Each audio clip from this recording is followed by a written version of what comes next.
I actually think e-commerce, and I say this as a service operator, is like amongst the most complicated financial businesses to run because of the way the cash conversion cycle is so distinct and sometimes really wide from the revenue realization versus my business. Those things are like really in sync. So like cash flow management and the finances of a service business are much simpler than a business. So what is it about that background? Because some people might also say, like, if you were inside of a JP Morgan looking at e-commerce businesses, maybe you should have run the other direction.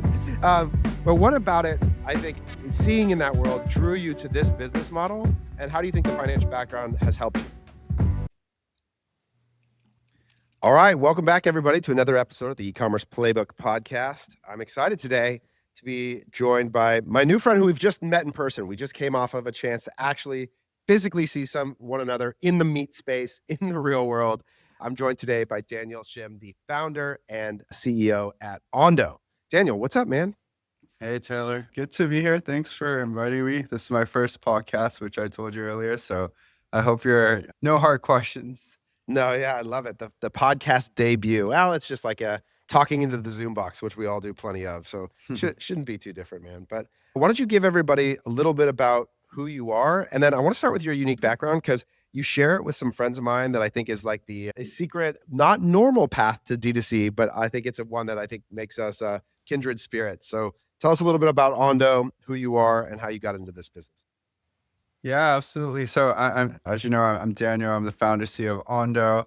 I like to say that I grew up in both South Korea and the United States. I'll get into why I mentioned Korea later, but I did the traditional finance route, worked in finance for 4 years, but in my last 2 years, I was covering startups at JP Morgan from a treasury sales perspective. So as you know, everyone has their own bank, but companies do too. So I was part of that team that manages the relationship between a startup and a bank. And so naturally, working with a lot of founders and executives, I was like, oh, a lot of them, I see some patterns here. You have a problem that you identify, you want to solve it, and then you have a great idea on how you want to solve it, and then you go all in. And so I was like, okay, what ideas do I have? And if you ask any Korean friends that you might have, they all buy their socks from Korea. And so that got me thinking, okay, then where do all my non-Korean friends buy their socks? And then a lot of times they didn't know. It was very fragmented. It was very disrupted. And so originally my idea was going to be get a ton of these socks from Korea and then sell it in the States, brand it well, whatever that meant to a banker at the time, price it a little bit cheaper than the bigger sock brands of the world, and then sell it in the US. But I quickly realized that I'm not really solving a problem. It's not a very good idea. And so I actually pivoted to no-show socks because no-show socks, they always slip off your feet when you're walking. And so I thought that if I could develop a product that doesn't, I can go all in. And then that's what I did. 2019, September, right before COVID, I quit my job in finance, started working with a lot of different factories. And then officially we launched 2020 October. We just hit our 5-year anniversary and we've been selling a ton of no-show socks. And so that's what we've been doing. And that's a quick intro of my background. So what's fascinating, so obviously my passion sort of sits at the overlap of marketing and finance. And I don't come out of a traditional financial background, but there's a few people that like more and more I'm hearing this story. So I don't know if do you know the Chubbies guys? Do you know like Kyle Hensey? Yep, I know the Chubbies brand very well. So those guys come out of banking. Chad Junis from Groons comes out of banking, right? Like all of a sudden there's this cohort of sort of successful e-com people that come with this more traditional finance background.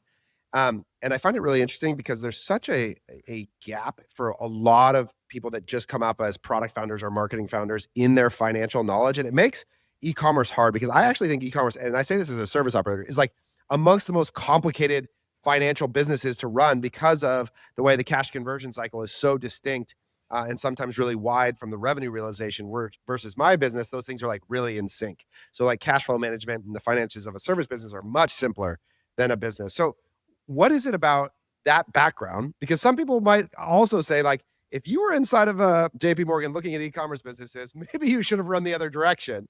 But what about it, I think, seeing in that world drew you to this business model? And how do you think the financial background has helped you? Yeah, I think not because of my finance background, but I think a lot of people tend to appreciate entrepreneurs because they're building something. I think that was a huge that seemed very attractive to me, especially when you're working at a very large organization. As you know, you're really one piece of the puzzle. And so I think that was something that I was very curious about and that attracted me to entrepreneurship. I think coming from a finance background, what's really helped me is number one, how to market myself. I think bankers are very good at doing that. Also, we understand, I guess, like very high level how a business runs because of the visibility that we had. And looking at so many different companies, especially at JP Morgan, I was covering very early stage and then up to pre-IPO companies. And so that vast range of companies I was able to see really helped me give a perspective of, oh, hey, from a very early stage to pre-IPO, this is what I can expect.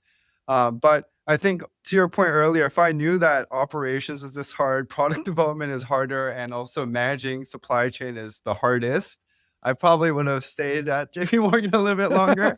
I think 6 months after I quit, COVID happened, and I could have technically worked from home, and I had two jobs. But I mean, hindsight is 2020, right? And so, Yeah, exactly. yeah, I think that's my perspective on your question.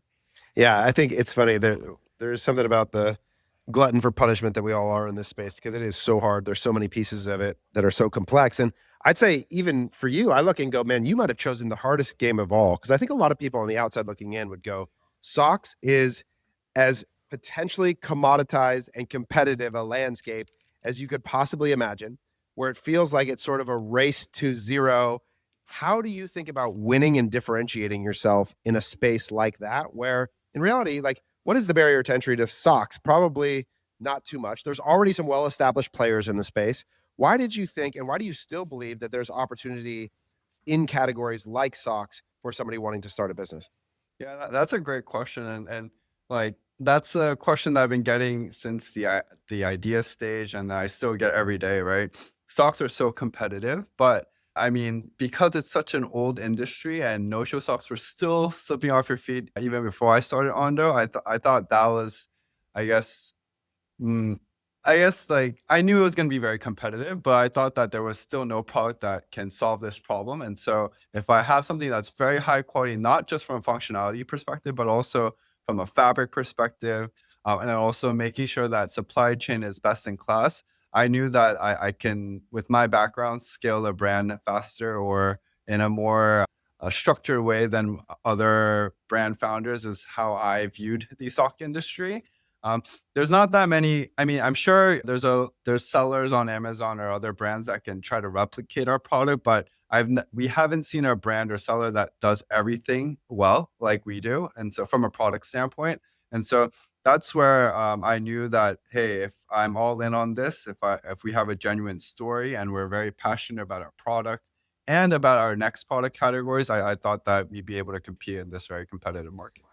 Yeah. And one of the things that I appreciate is that even when people think about markets, right? There's socks are purchased in so many different form factors and size and purpose that to build a business, to start, what you really need is a niche category where you are better than other people, such that you solve a real problem for people, such that they will even pay a premium because it's so much better than the competition.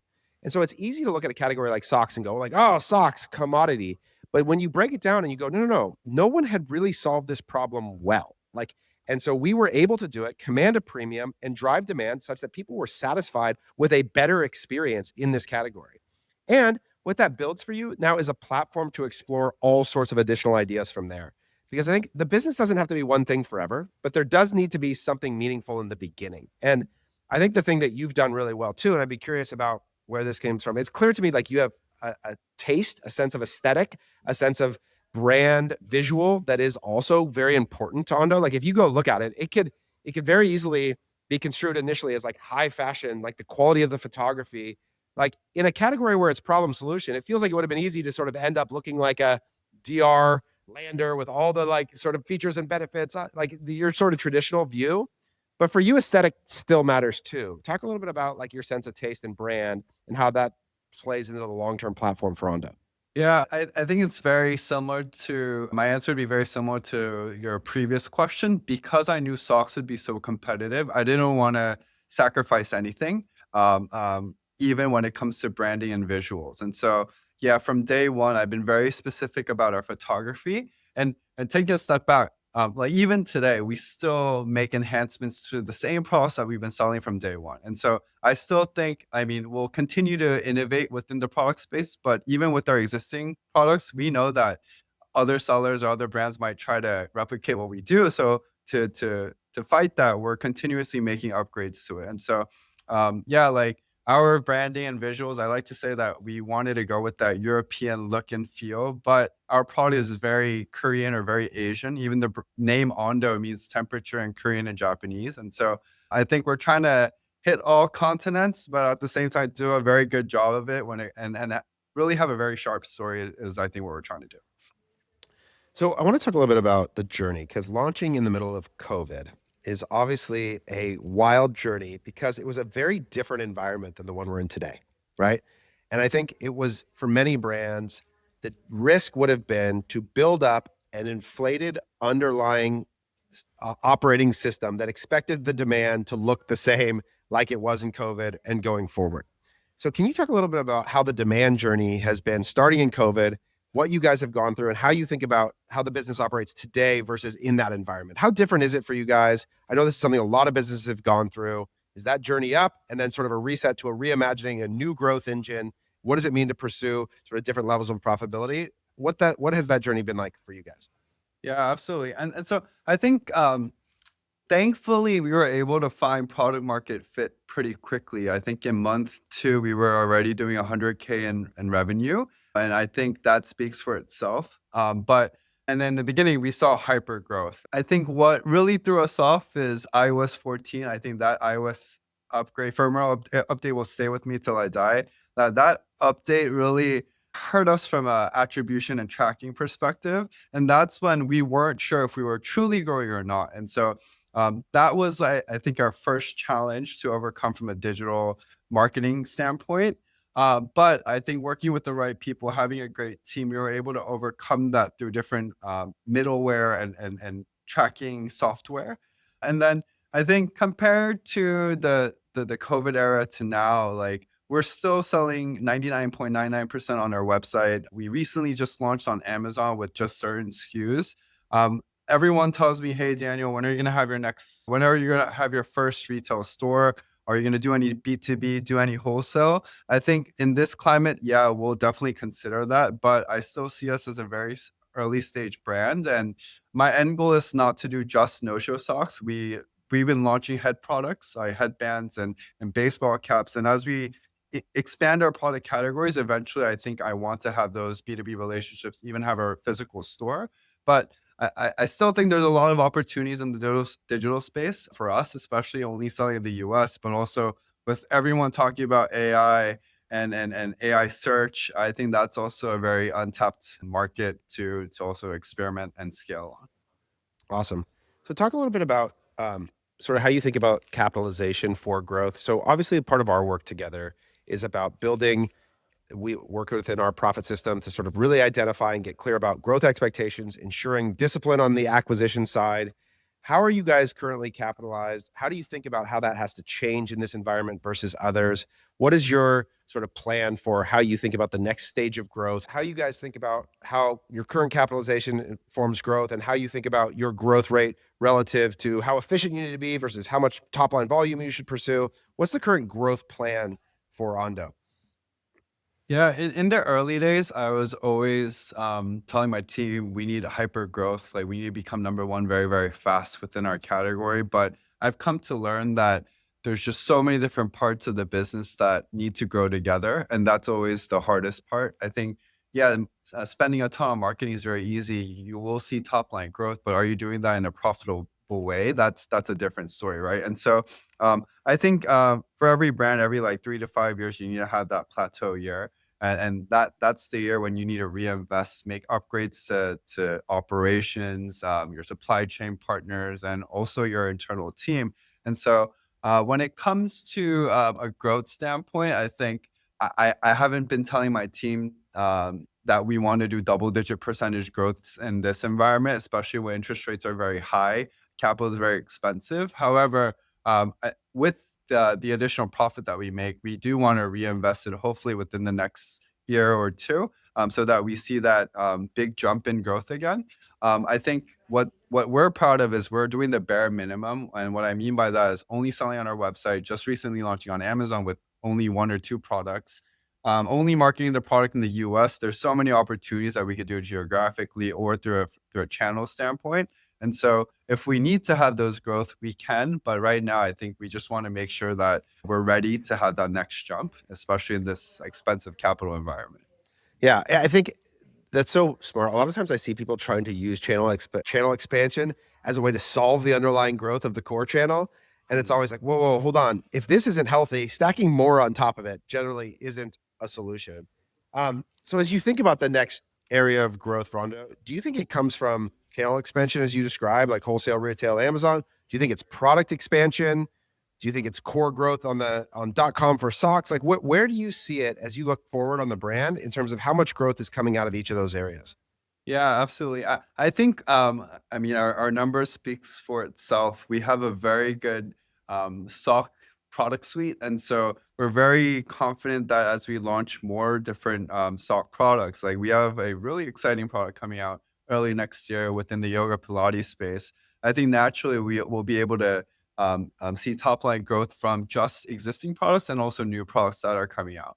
I think we're also looking into new geographic regions. I think the UK and the Japanese market, I think, makes the most sense for us. So we're reviewing internally. When it comes to Amazon, like we know that not many people buy their socks from a brand website. They're more comfortable going to Amazon. And so we need to figure out a very good strategy to make sure that we're not taking too many customers away from our D2C site, but also there's definitely benefits and perks to purchasing something on Amazon. And so we'll need to have a very sharp strategy from that standpoint. Being very honest with you, we've only been selling for 10 to 14 days. And so as we see more data, we'll definitely work with your team and also internally to make sure that we grow on both sides. Yeah. One of the things that I see brands doing in this moment is there's a lot of conversation about like TAM, like total addressable market.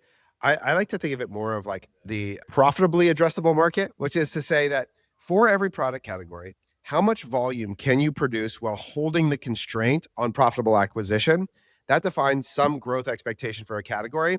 And then you go, okay, with that foundation in place, this healthy, profitable thing, now where do I expand beyond to increase the overall business growth? And that's what helps you lead to, okay, now I need to product expand. And it sounds like that's both on the variant level. So maybe new colors, slightly different styles of socks. Let's call that the core category. Then there's categorical expansion of products. So you mentioned headwear, maybe even like different material socks. You guys launched merino wool versus organic cotton. Like you go sort of slightly adjacent. Then you also brought up geographic expansion. This is another thing I think is really important. It's like, okay, what geographies can we look at as opening up new markets for the core base of SKUs? Then there's distribution expansion. And all of these represent mechanisms of additional potential value, both on the core business, as well as then thinking about how the business expands. And I love that like sort of set of trellis of growth, different opportunities versus everyone just going, next year I have to spend more on Meta at a better ROAS against the same product set. Like that just like for many brands, it just isn't real. Like very Yeah. clearly there's some ceiling to that as a growth mechanism. But I'd be curious, what geographies do you guys think are interesting right now? Where are you currently growing and which ones do you think represent the most opportunity? I think thankfully because everyone wears socks, our the distribution by state is very even. It's very normally distributed. So like if you think of all the bigger states that has the biggest population, it's in that ranking order.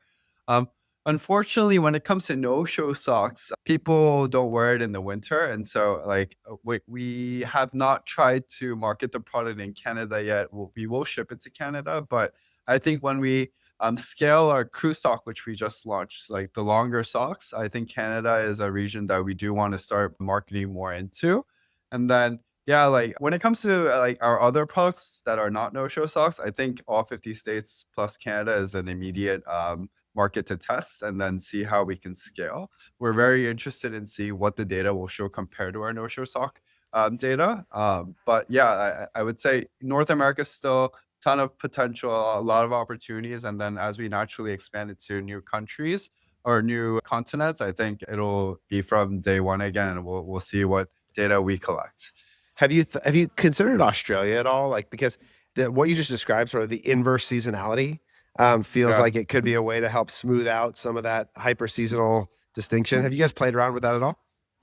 I love Australia from a brand standpoint because a lot of the biggest brands, the coolest brands come from Australia, and our constraint has always been human capital constraints. And so if I can find the right person, the right partner to work with, absolutely, I think Australia would be perfect for no-show socks. And yeah, we have some investors that are based in Australia, and they've been also sharing our products to their friends and family, and they love it. And so Australia definitely is a country that we do want to potentially expand into. All right. So if you're out there and you heard that, if you're a distributor or you helped launch brands into local geographies in Australia, chat with Daniel, because I think they've got a great product that we'd love some summer. We'd love some winter summer out here into the old P&L would be nice. Yeah, So yeah. I've got another question. Approaching Q4 as a product that's not like a super obvious gifting product, like where it's like, I know there's sort of the old joke that like everybody gets socks in their stocking or whatever it might be, but like, what's your place in a Black Friday, Cyber Monday gifting environment? And maybe think about this for brands who like are in a similar space where it's like, man, we're not the obvious cool gift of the year. Like, how do we take advantage of this moment, and how important is that period for you? Yeah, like that's what we were worried about too. Like when I remember our first Black Friday, Cyber Monday season that we went through with Ondo, while we were planning, we were like, "Hey, we're not selling crew socks. We're not selling long like Santa socks, but like I think 35 to 40% of our revenue comes from Q4 alone." And so and until recently, we were primarily only selling no-show socks. And so I still, and I guess for us to do well in this season is because we also have holiday offerings. And so one thing that we do every year is we have a laundry bag product that's shaped like our socks. That if you buy a 12-pack bundle, you'll get a free laundry bag. And we make it festive by choosing the colors differently every year. And so that's been a huge higher AOV driver for us. It's a lot of customers that love our products really want the laundry bag, and they also know that you can only get it this year and it'll be a different color next year. And so I think that's really helped us too. And so yeah, originally I was worried that people wouldn't buy no-show socks during the Q4 season, but I think because people like to give socks in general during Q4, no-show socks also sell as well. Yeah, you can find your place in the story. There's almost anything that can find its place into a gifting story. So many people are looking for cool little ways to offer anything into the space. So, like you said, little colors in the laundry basket, little imagery of stocks sticking out of stockings. Like, there's lots of ways to find your place in the story. So I'd be curious. So, as a former banker, Daniel, tell me about how you look at and manage your business on a day-to-day basis. Like, where do you look at that determines whether you're feeling good or bad about how things are going? Like, give me the set of metrics and things that you care about that drive your emotional well-being as a former Baker CEO. Yeah, no, I like to approach operating a brand like a game, like playing a game. I think it's because Shopify's UX makes it very founder friendly. Like that dashboard, whenever you get an order, you get like that jumping dot. Like I used to look at that like religiously. I still do during like peak holiday seasons. And so I think and as you know, like when you play a game, like it's never easy, right? And so like when hardships comes, how do you fix that fire quickly? How do you fight that back? That's constantly what I do, and that keeps me going as a founder that's been doing this for over 6 years now. And so I would say that finance mentality of like getting things done, and then making sure that you execute and it's polished. That mentality is very different from what you hear from, hey, when you're in the startup space, nothing's 100. You just give 80%, and then you'll just continue to make upgrades as you go. I think that mentality is not what I tend to lean towards too. But I think there's a balance, right? I think I have great teammates that um, make sure that I don't only think about perfection all the time. So yeah, like I think that balance really helps me. But having a good team, making sure that I'm monitoring the right metrics, making sure that if any numbers off, is it a technical issue or is it something that we're doing wrong? figuring that out and fixing it is what I tend to monitor on a day-to-day basis. If so, imagine I'm a aspiring D2C founder. Maybe I'm thinking of quitting my banking job next week. What is the key to success today? Like, how do I win? What do you think it requires of a brand that's considering opening up and launching into our world today? What give me the key to success? Key to success. I mean, I think success is very subjective. And so, number one, defining what success means to you, at least in the first 1 or 2 years, I think that's most important. And then number two, I think you brought this up earlier in the podcast, but making sure you're doing something very, very niche is very important. I think if I started with a ton of different soft products in the beginning, I would not be here today. Like I would probably be back in finance, or I probably would have gone an MBA. But I think doing something that's very sharp is very important, because if you're doing something very broad, people won't even, there's so many new brands, there's so many different D2C companies, like they won't even remember you, or they won't even know who you are, or even if they've heard your story multiple times. And so I think a lot of ex-finance people or ex like corporate people, they want to do flashy things. The startup space is not flashy. What's more important is being very niche, and then religiously looking at your numbers and your data and making sure you have quick enhancements to everything that you do. I think that's most important. And I get the question all the time, like, "Hey, Daniel, when did you know that you needed to quit?" Like, as someone that has gone through this, you'll know. Like, you'll know that one more day, like if I sit in this cubicle, that I'm gonna like you'll know. And then when your butt tells you to stand up, then you stand up and you leave. I think that's what I personally experienced, and that's what I would tell a finance person right now considering quitting their job. Well, finance people, we need you here. But I think if there's anything you take away, and I think this is so right, is that so often I see brands who are trying to be everything to everybody right away. And the idea that you need to be very specifically solving some problem for your initial foray into customers. This Daniel and I, we were just in yours together, and I even think they have further to go in niching down even further. Like we're discussing what's the distinction between men and women using no-show socks? What's the distinction for a golfer versus somebody who's, a runner versus a hiker? Like there's all these ways in which the story gets unlocked, the more personal it becomes to me. And the more your product can speak to really specific problems, it cuts through the noise and feels for me. And so I think that's great advice, that so many founders should be more specific, and they're afraid that it somehow takes them out of a big market opportunity. But the reality is it's the way you start narrow and widen, like you don't Yep. go wide first. And so I think that's great advice, is to, even in a category that feels lost like socks, there's a story for somebody where your thing can be a better solution, a better mousetrap to a specific problem they're dealing with. So I love that. Yep.